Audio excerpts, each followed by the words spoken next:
কেউ যদি বলে থাকে উপদেষ্টা পরিষদে এনসিপি সদস্য রয়েছে, এইটা খুব ডিফিকাল্ট।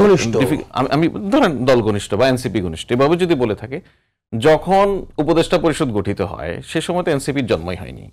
তো সেটা আমি খুব টেকনিক্যাল বললাম এটা। হ্যাঁ, এবার একই সঙ্গে আপনি যদি দেখেন এনসিপি ঘনিষ্ঠ মানে কি, এনসিপি যেই নেতৃত্বের মধ্য দিয়ে এখন পরিচালিত হচ্ছে সেই নেতৃত্বের সঙ্গে একই সঙ্গে জুলাই অভ্যুত্থানে সম্মুখভাগে থেকে আন্দোলন করেছে জনাব মাহফুজ আলম এবং আসিফ মাহমুদ সজীব ভুঁইয়া। ওনারা কিন্তু নিজেরাই ওনাদের অবস্থান পরিষ্কার করেছেন আগে থেকেই। ওনারা বলেছেন ওনারা যদি রাজনীতিতে সংশ্লিষ্ট হন, ওনারা যদি নির্বাচন করার ইচ্ছা পোষণ করেন, অবশ্যই ওনারা নির্বাচনের তফসিল ঘোষণার আগেই ওনারা সেখান থেকে বেরিয়ে যাবেন। এখন প্রশ্ন হচ্ছে আপনি ওনাদের যে অ্যাফিলিয়েশনটা এটা অনেকটা পরিষ্কার, বিকজ আমরা কদিন আগে ওনাদের এই অ্যাফিলিয়েশনটা মানে ওনাদের রাজনৈতিক অবস্থান বা আন্দোলনের সহ অবস্থানটা আমাদের সবার সামনে ছিল।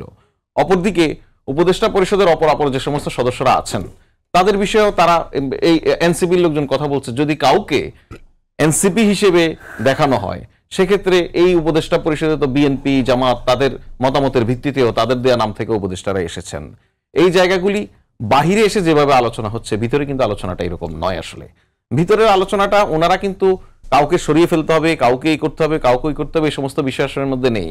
ওনারা এই যাদের বিষয়ে কথা বলছেন বা যে সমস্ত নাম আপনি বলছেন সামাজিক যোগাযোগ মাধ্যমে আসছে, ওনাদের সঙ্গে সবগুলি রাজনৈতিক দলের নিবিড় যোগাযোগ আছে ওনার প্রত্যেকের সঙ্গে। সুতরাং এইটা নিয়ে আসলে এটা বড় কোনো সংকটের জায়গা নয়, বরঞ্চ এইটা এই প্রক্রিয়ার মধ্য দিয়ে রাজনৈতিক দলগুলি একে অপরের উপরে এক ধরনের মনস্তাত্ত্বিক চাপ তৈরি করে রাখার চেষ্টা করছে।